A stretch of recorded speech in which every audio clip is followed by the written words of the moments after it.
Kauno knygų mugė yra tarsi tąsa sujungianti miestus. Tai yra tąsa tarsi kviečianti, praplečianti regionus, tarsi Vilniaus knygų mugė ateina į didesnę teritoriją ir kviečia susipažinti su literatūra. Vilnius ją jau seniai turi ir mes kažkaip jautėmės tokia truputėlį nuskriausti.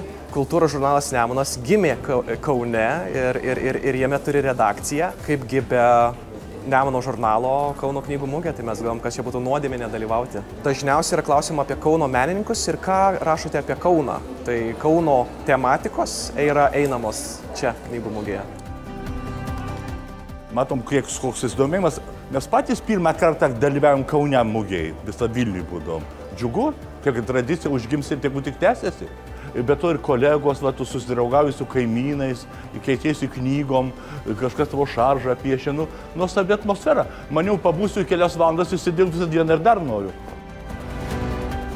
Kauno knygų mugėje susirinko daugiau negu 50 leidėjų, daugiau negu 50 renginių, begalė žmonių, kurie yra atviri kalbėti apie knygą. Ir aš manau, kad kiekvienas čia atras naują istoriją, naują įkvėpimą ir tikrai atras savo knygą.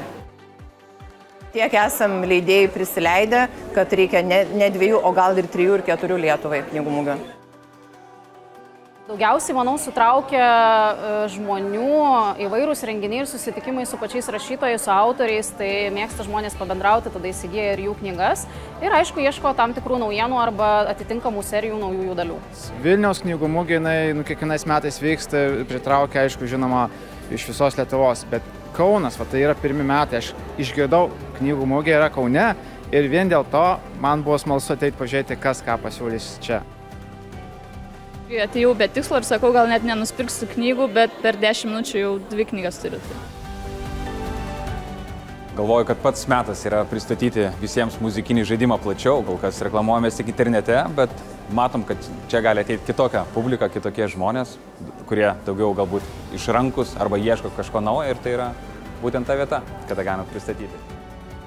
Pristatom kultūros paveldą, geležinkelio kultūros paveldą, turim ir išleistų knygų, turim įvairios informacijos apie siaurąjį geležinkelį, tai norim Kaune pristatyti išskirtinį kultūros paveldą.